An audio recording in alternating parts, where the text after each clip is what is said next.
Donc, bonjour à tous et bienvenue sur le Learn and Earn Crypto Podcast. Et cette semaine, sur le podcast, on parle de technologie, de blockchain en compagnie de Gabriel, Corey, Samuel et... Jean-Philippe. Donc, sur ce, bonne écoute.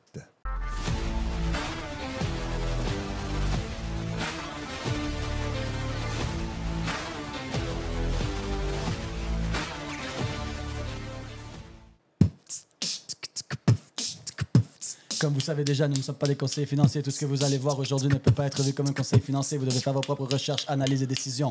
L'investissement et le trading, c'est risqué. Risque veut dire potentiel gain, mais aussi potentiel perte, voire grande perte. Donc, toujours utiliser de l'argent que vous pouvez vous permettre de perdre.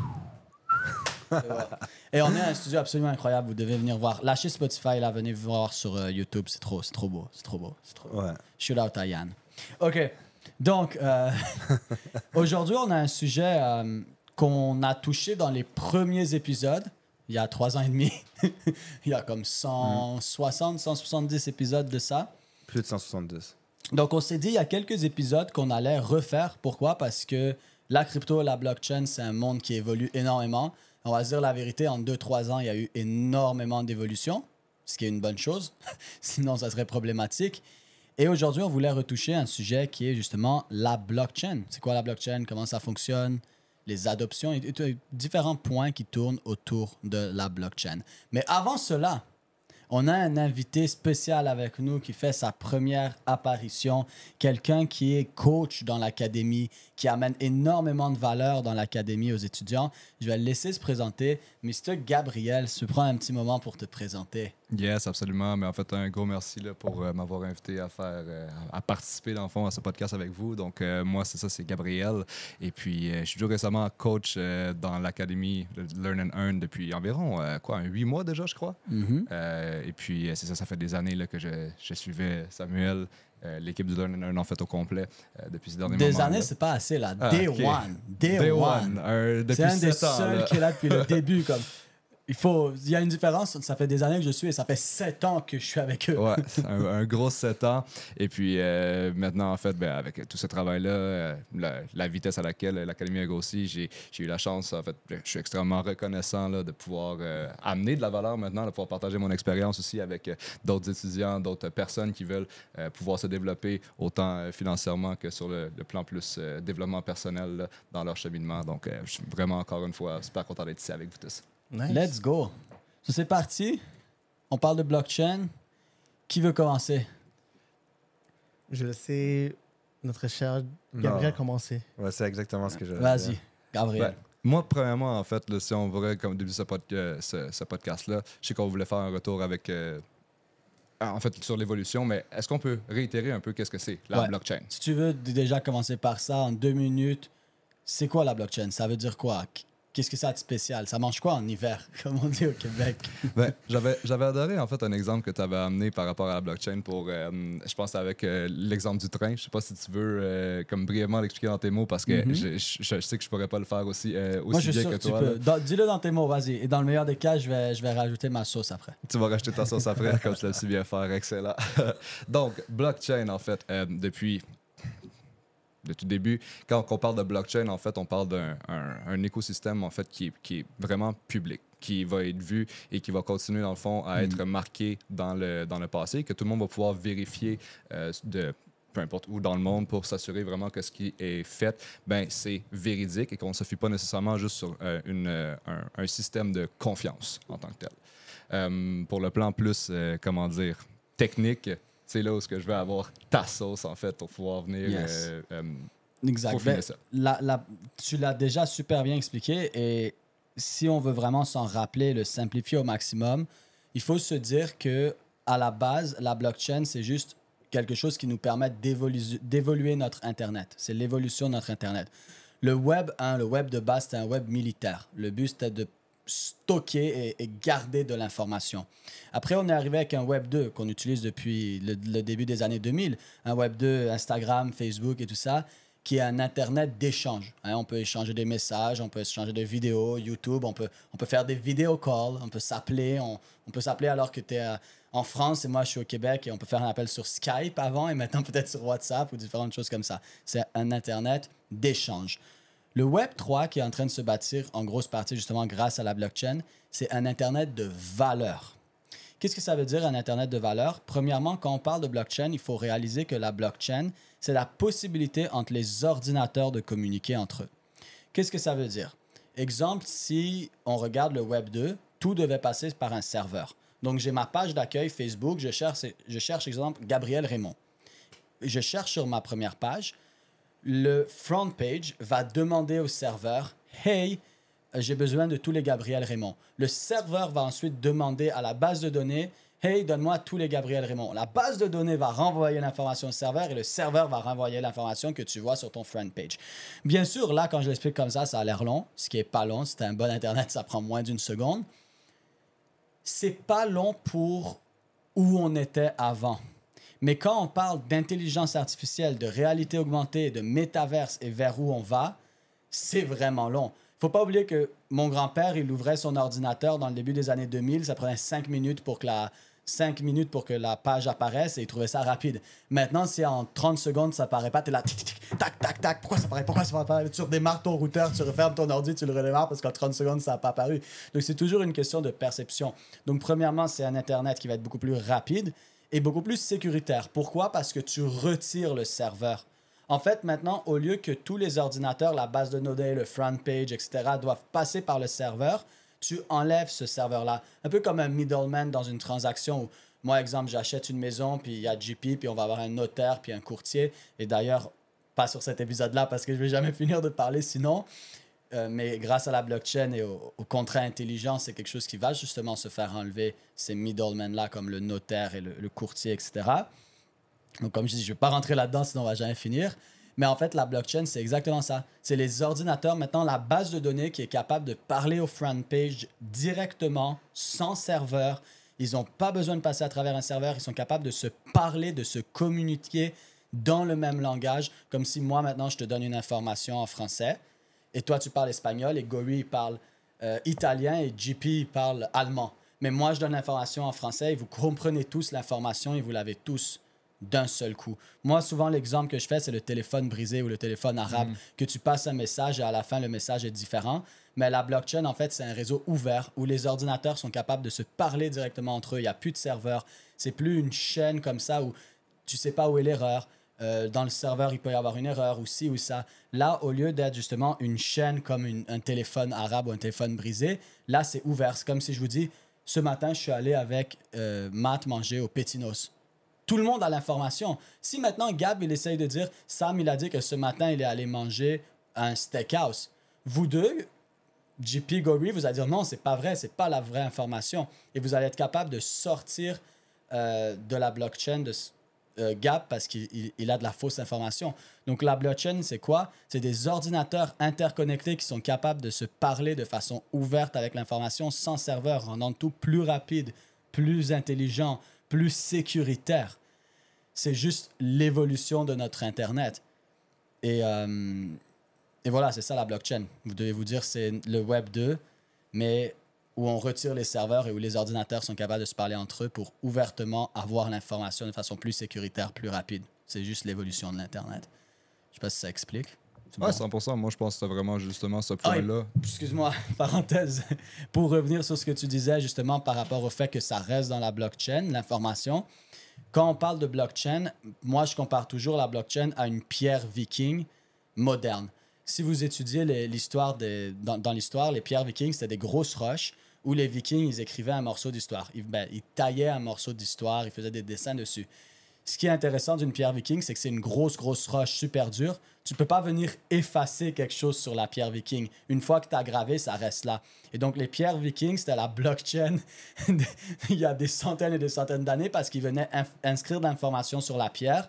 Et tout ce que les gens pouvaient rajouter, c'est de l'information, de l'information, de l'information. Donc, les autres peuples, au fil du temps, venaient, les autres générations venaient rajouter de l'information, mais tu ne pouvais jamais en enlever sur des grosses roches. Eh bien, la blockchain, en fait, c'est une grosse roche numérique où quand tu mets de l'information, tu ne peux jamais l'enlever, tu peux juste en rajouter et tous les ordinateurs ont accès à la même information pour se la partager entre eux. Par rapport à ce que tu disais justement sur la sécurité tantôt et le fait que ça reste là. Non, en fait, c'est ça ce que j'allais dire, c'est que c'est vraiment, moi, je trouve ce volet-là, en fait, dans la blockchain qui est surtout intéressant, où c'est vérifiable, c'est vrai. Et il n'y a plus besoin nécessairement de se baser sur la confiance de Exact. un tiers parti. Yeah. Une des plus grosses phrases pour les gens qui adorent la blockchain, c'est Do not trust, verify. J'ai plus besoin de te faire confiance. En business, c'est beaucoup de la confiance. Est-ce que tu vas faire ci? Est-ce que tu vas faire ça? Par exemple, toi, maintenant, tu me vends du yaourt et tu me dis c'est fait avec du lait, sans antibiotiques et tout. Mais tout ce que je fais, c'est confiance à ta parole. Mais avec la blockchain, tu peux créer des supply chains où littéralement, je pourrais vérifier que c'est 100% vrai ce que tu me dis.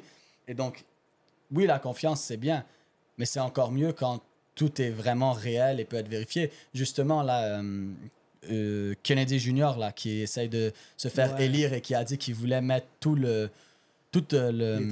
les transactions de la Fed et tout ce qui est relié à l'économie américaine et à ce que les banques font et le gouvernement et la dette américaine sur une blockchain pour que ça soit ouvert à tous. Il va se faire assassiner. Donc, on commence à voir de plus en plus de ça va sûrement pas politiciens. arriver parce que c'est trop transparent, justement. Mais c'est juste pour montrer jusqu'à où ça peut aller, la blockchain. L'université de Tokyo, là, officiellement, là maintenant, en juin, dans les prochains jours, il y a des gens qui vont graduer pour la première fois un programme de 3 ans qui a été lancé il y a 3 ans, mais les gens n'en parlent pas. Tokyo, ils sont toujours en avance au Japon, puis en Asie en général. Ils ont fait un programme de 3 ans à l'université. Tu finis avec un bac de codage et technologie blockchain. Et ça y est, là, il y a les premiers qui vont graduer au Japon avec vraiment cette spécialité-là. Et vous regardez Samsung Blockchain, c'est là depuis 2014. JP Morgan utilise la blockchain depuis 2012. JP Morgan ont un truc qui s'appelle Onyx, qui est littéralement un terrain avec un bâtiment dans le métaverse, dans Decentraland, qui leur appartient.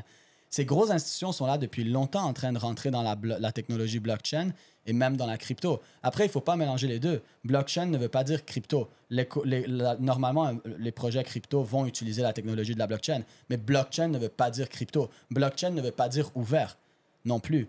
La blockchain de Samsung, elle n'a pas de crypto. C'est la technologie blockchain qu'eux utilisent et c'est une blockchain privée. C'est leur information pour leur business, pour optimiser leurs transactions et toutes sortes de coûts et toutes sortes de choses. Donc, il ne faut pas dire technologie blockchain égale crypto. Crypto égale technologie blockchain, mais technologie blockchain n'est pas égale à crypto nécessairement. Et voilà. Et il y a beaucoup de choses qui se passent, beaucoup de compagnies, de gouvernements qui sont en train d'utiliser tous les CBDC là, qui vont être bâtis, les monnaies digitales numériques par les pays. Parce que ça ne sert plus à rien d'avoir des billets en papier. Regardez, Desjardins sont en train d'enlever les billets en papier depuis un bout. Là, il y a plein de petites villes depuis 6 mois que les personnes âgées là-bas se plaignent parce que justement, les guichets automatiques se font enlever, ils ne peuvent plus tirer de l'argent. C'est juste en ligne. Mais Desjardins, on a parlé il y a des années de ça qu'ils allaient le faire. Mais c'est normal parce que c'est juste une évolution. On a déjà échangé des chèvres, on a échangé des coquillages, on a échangé des cartes à jouer, on a échangé des pièces, on a échangé des billets. Maintenant, la réalité, c'est que presque plus personne n'a du cash sur eux. Donc, est-ce que ça s'en va vers quelque chose de digital? Oui. Est-ce qu'il y a des dangers vers ça aussi parce qu'ils vont utiliser la technologie blockchain pour leur CBDC pour avoir de l'information et contrôler 100%?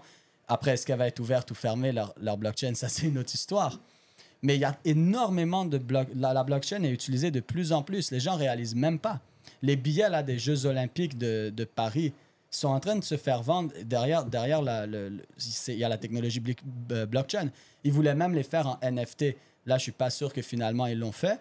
Mais ils peuvent littéralement vérifier. Tu ne peux plus faire défaut. Technologie blockchain, on pourrait continuer comme ça et comme ça. Encore et encore et encore à expliquer tellement qu'il y a de choses qui est faisable avec ça. Dites-vous, c'est juste...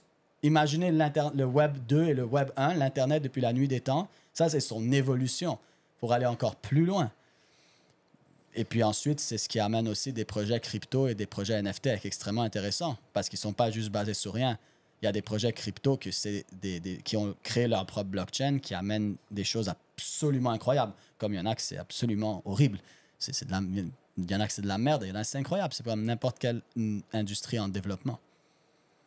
Comme chaque chose qui évolue vient régler une problématique, parce que tu détectes, on va dire, soit une faille ou une problématique, ce qui fait en sorte que tu amènes des optimisations, puis là, vient l'évolution.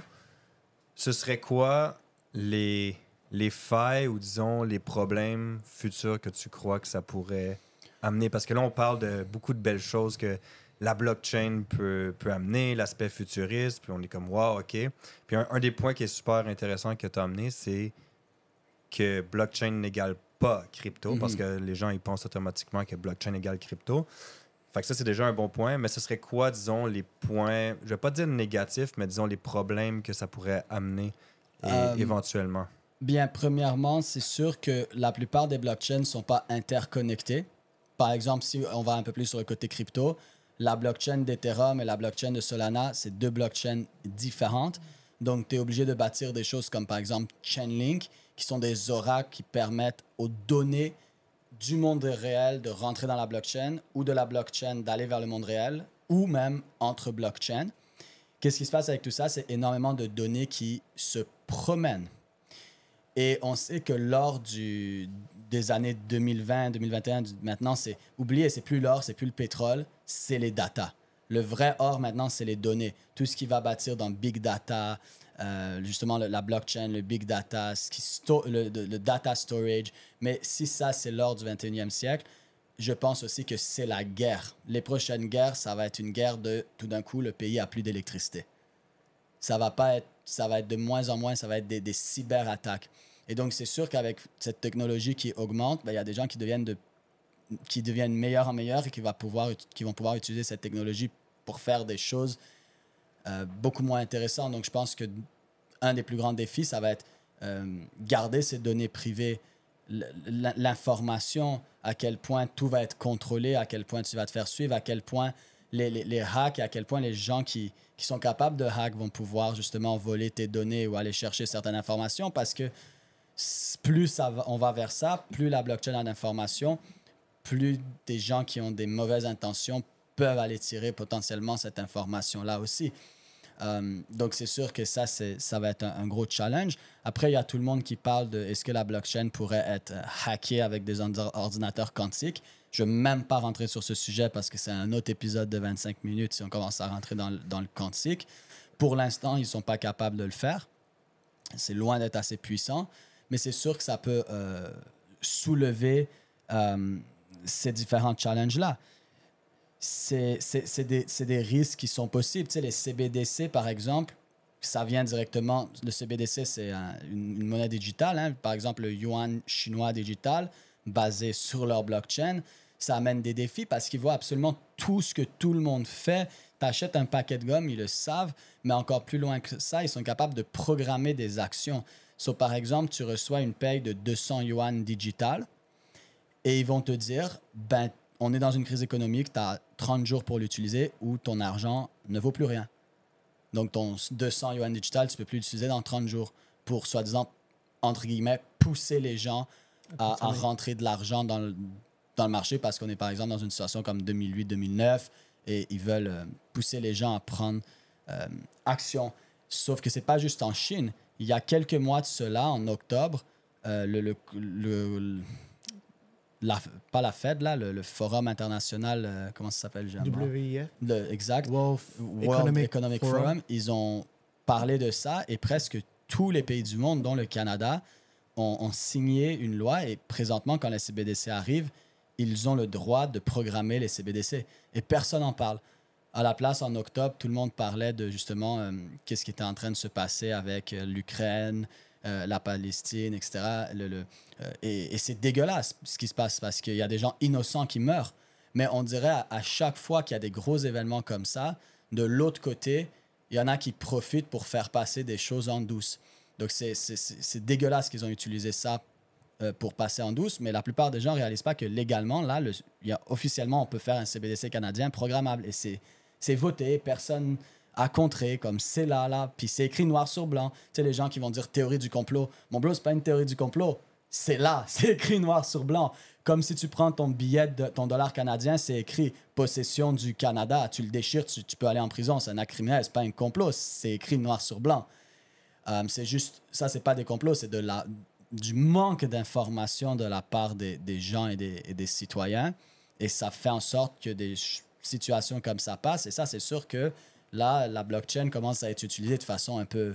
C'est poche, quoi. T'imagines, toi, tu mets de l'argent de côté pour ta maison, Mais ah non, tu vas devoir utiliser ton argent parce que l'économie va pas bien. Tu sais, on peut commencer à aller dans pas mal de trucs beaucoup moins plaisantes. Mais comme n'importe quoi, le nucléaire, ça a été fait pour faire... Le nucléaire, ça a fait des bombes, ça a aussi fait des choses pour faire pour le médical, pour guérir des gens qui sont sur le bord de mourir. Le nucléaire, c'est autant pour sauver des gens que pour en tuer. Et ça, c'est toujours quelque chose qui, malheureusement, va arriver. Hein. Et là, si moi, je connais rien de la blockchain et que j'ai envie d'en savoir plus sur la blockchain, qu'est-ce que je fais? Honnêtement, c'est s'éduquer. On a les podcasts, on a l'académie. Moi, honnêtement, ce qui m'a le plus attiré vers la crypto, c'est de comprendre la blockchain. Beaucoup de gens vont vers la crypto pour faire de l'argent. C'est correct. Mais si tu comprends pas dans quoi tu vas, comment tu vas vraiment faire de l'argent? Donc, comprendre la blockchain, c'est aussi être capable d'évaluer beaucoup plus facilement si un projet crypto est intéressant ou est de la merde. Il y a plus que ça à regarder. Mais si tu n'es même pas capable de comprendre la technologie derrière la crypto ou peu importe, ou le NFT, parce que quand on parle de blockchain, mais on peut aller vers les NFT, on peut aller vers donc, des façons d'interagir entre les gens, des façons de faire du gaming, des collections comme les NFT. Mais toutes ces choses-là, tu ne pourras pas les comprendre, les mettre à ton avantage et tu ne pourras surtout pas te protéger. Parce que quand on parle de blockchain, on parle de se protéger. Beaucoup de gens vont dire « Oui, mais moi, j'ai perdu ma crypto » ou des choses comme ça. Des bonnes cryptos faites sur des bonnes blockchains, en fait, c'est presque impossible présentement que tu te fasses voler, sauf si tu fais une erreur. Mais tu ne ferais pas ces erreurs si tu comprenais bien comment fonctionne la technologie et tout ça. Tu vois, c'est comme quelqu'un qui ne connaît pas bien, je sais pas moi, si tu n'as jamais eu de carte de crédit puis tu laisses ton NIP écrit derrière ta carte. La carte tombe dans la rue puis la personne utilise son NIP. Ouais, c'est pas sécuritaire. Non, effectivement, laisser ton NIP collé sur ta carte de crédit, c'est pas sécuritaire. Tout le monde le voit. Mais il y a des gens qui font des choses comme ça dans la crypto, dans la blockchain parce qu'ils n'ont pas ces connaissances. Je dirais de venir dans l'académie, de venir aux événements, d'écouter le podcast, de se renseigner sur cette fondation-là en premier. Et quand on la comprend bien, ça devient beaucoup plus amusant, même aller investir en NFT, en crypto, ou même il y a beaucoup d'autres choses que tu peux faire pour faire de l'argent dans la crypto et grâce à la blockchain. Là. Comment on sait c'est quoi une bonne et une mauvaise blockchain? Déjà, c'est un des trucs les plus importants, c'est sur quoi la blockchain est bâtie. D'habitude, dans une blockchain, il y a ce qu'on appelle un hash function. Le hash function, c'est ce qui sécurise la blockchain. Par exemple, quand moi, je t'envoie une transaction, tu vas m'envoyer ton adresse publique. Cette adresse, cette clé publique, ça permet... C'est comme si tu me donnes ton adresse postale. Moi, je vis à, je sais pas moi, XYZ, Montréal. Mais ça, c'est ton adresse postale de ton wallet à toi pour que je puisse t'envoyer la transaction. Moi, je sais pas que c'est à toi, sauf si je peux le reverse. Le seul moyen maintenant que je sais que c'est à toi, c'est parce que tu me l'as envoyé. Le hash function, c'est quoi? C'est ce qui vient encrypter et sécuriser la blockchain pour toutes les transactions, pour protéger la blockchain. Le hash function, en fait, c'est comme un blender. Tu sais, quand tu mets tes fruits dans un blender pour faire un smoothie, si je mets des fraises, des bananes, des kiwis, puis je le blende, c'est fini. Une fois que j'ai ce jus, jamais je vais pouvoir reprendre ce jus, le reverser, appuyer, puis ça redevient un kiwi, une banane, des fraises. C'est fini. C'est blendé. Ben, en fait, le hash function, ça vient justement blender l'information pour sécuriser la blockchain. Et donc, tu ne peux jamais le ramener à son état uniforme. Comme une fois que tu as ton smoothie, tu ne peux pas le ramener dans son état qu'il était avant quand c'était juste les fruits. Le challenge, c'est qu'il y a déjà eu des hash functions qui ont réussi à se faire renverser. Et donc là, tu peux littéralement... Si tu arriverais à renverser le hash function de Bitcoin, mais tu peux hack Bitcoin. Bon, le hash function de Bitcoin il est extrêmement solide. Donc, un des défis déjà qui nous montre la qualité d'une blockchain, c'est à quel point son hash function est bon. Parce qu'il y a des hash functions que c'est de la merde. Si tu vois que c'est fait avec ce hash function, déjà, tu devrais t'éloigner de ça. C'est pas des choses très compliquées. Peut-être là, j'utilise des termes que les gens ne comprennent pas trop. Tu n'as jamais entendu ça, ça a l'air du chinois. C'est parce que tu n'en as jamais entendu parler. Mais si tu prendrais un peu de temps à lire et tout, c'est pas très compliqué. Moi, j'utilisais souvent l'exemple de quand je faisais du judo. Mais si je te fais du judo et je te dis Dehashi Barai, ça veut dire quoi, ça? Pourtant, ça veut juste dire petit balayage du pied. Quand je te le dis en français, c'est pas si compliqué, n'est-ce pas? Mais tu parles pas japonais. Alors, les gens, ils arrivent ici, il y a plein de termes dans la crypto, dans la blockchain, même dans la finance, qu'on utilise et ça a l'air super compliqué. C'est pas compliqué, c'est petit balayage du pied. C'est juste que je te l'ai dit en japonais puis tu t'y es jamais intéressé. Donc, venir s'éduquer un peu, ça te permet que tu comprennes assez facilement ces choses-là. Puis, par exemple, tous les fois qu'il y a un nouveau bloc qui est créé, il y a des frais qui sont associés. Alors, des fois, il devrait avoir certains frais sont plus élevés que d'autres, n'est-ce pas? 100%. Ça dépend si c'est une blockchain privée. Quand on parle d'une blockchain ouverte, publique, comme de crypto, comme Bitcoin et tout ça, il y a des frais. Ces frais-là, c'est pour payer les gens qui viennent valider la transaction. La cryptographie. Non, vraiment les transactions, parce qu'en fait, quand tu parles d'un projet crypto, normalement, un projet crypto va être bâti sur une blockchain et c'est censé être décentralisé. Donc, pour Bitcoin, par exemple, Satoshi Nakamoto, qu'est-ce qu'il s'est dit? C'est, OK, comment est-ce que je peux faire que ça soit décentralisé, mais que les gens veulent participer? Et il a dit, c'est quoi le dénominateur commun entre tout le monde sur la planète? Il a dit, les gens veulent tous faire de l'argent. Je vais les payer s'ils font bien et je vais leur faire perdre de l'argent s'ils font mal. Et donc, le dénominateur, c'est que si tu fais bien les choses, tu te fais payer. Et comme on peut voir, ça a super bien fonctionné. Et donc là, les mineurs, en fait, ce qu'ils vont faire, c'est qu'ils vont venir valider les transactions. Donc, par exemple, Gab, il envoie à JP un montant. Les validateurs vont vérifier entre eux. Donc, ils vont ouvrir leur livret, ils vont regarder la pierre viking et vérifier. Ah oui, c'est vrai. Effectivement, il a 1.5 Bitcoin ou 1.5 Ethereum. Gab, il avait reçu 0.2 de Sam, 0.3 de Gori, 0.2 d'un autre endroit. Il a envoyé tel montant, mais il lui reste bien 1.2. Parfait. Il peut envoyer un Bitcoin à JP. Et donc, JP va payer des frais de transaction et ces frais de transaction vont justement pour les mineurs ou les gens qui font donc valider ces transactions-là. Et là, on va voir que le Bitcoin est arrivé à JP. Et on va voir dans le livret, comme un livret comptable, en fait, ça doit toujours balancer.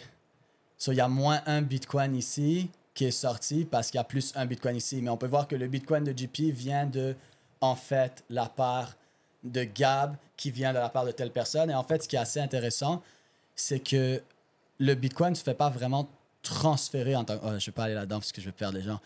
Mais en gros, c'est un livre comptable. Donc, c'est pas genre un transfert. C'est juste que le livre calcule une colonne de gap qui se soustrait, une colonne qui s'additionne. Mais je veux pas trop rentrer là-dedans parce que là, je vais juste perdre les gens et puis j'aurais besoin de l'expliquer en comme 20-30 minutes. Ça va être trop long. Dernière question. Est-ce que tu vas parler de ça à l'immersion du 13 au 15 septembre prochain? À l'immersion du 13 au 15 septembre, je vais parler et on va parler de beaucoup plus que juste ça, mais on va en parler et aussi beaucoup plus en profondeur. 13 au 15 septembre, 3 jours pour vous transformer. C'est la 3e édition, hein? Ben, ouais, 3e édition. 3e édition, on a fait Québec, France et on revient au Québec. Ça va être malade mental. On a déjà presque plus de place. On vient de lancer en 2 semaines, il y a presque plus de place. Vous voulez être là parce qu'on va en parler en détail, comme de ça et de bien plus encore. Ouais, les places exclusives sont déjà sold out depuis le début. Jour on était à 50. Une heure. C'est ça, puis on était à 50% sur les places générales. Donc, c'est le moment ou jamais de... Et dites-vous, il y a beaucoup plus d'énergie que ça, là. C'est des événements que vous voulez être là. On parle de blockchain, on parle de développement personnel, on parle de mindset, de psychologie, d'investissement, de frais, de retraite, de trading, de santé, de pensée limitante. Parce que à la fin de la journée, tout ça, l'investissement, la crypto et tout, la plupart des gens font la plus grande erreur de leur vie. Ils passent tout le temps à regarder un graphique. Mais l'investissement, c'est un art. Ce n'est pas une science et c'est un art où la plupart du temps, ce que tu dois regarder, ce n'est pas un graphique, c'est le miroir. Parce que c'est une analyse de toi-même en premier. Moi, un mot, si je peux rajouter pour ça, c'est vraiment...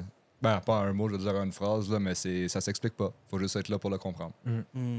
www.learnearn.event. Réservez votre billet puis vous avez le droit à un invité gratuit. Sur ce, on se voit au prochain épisode. Let's go! Ciao.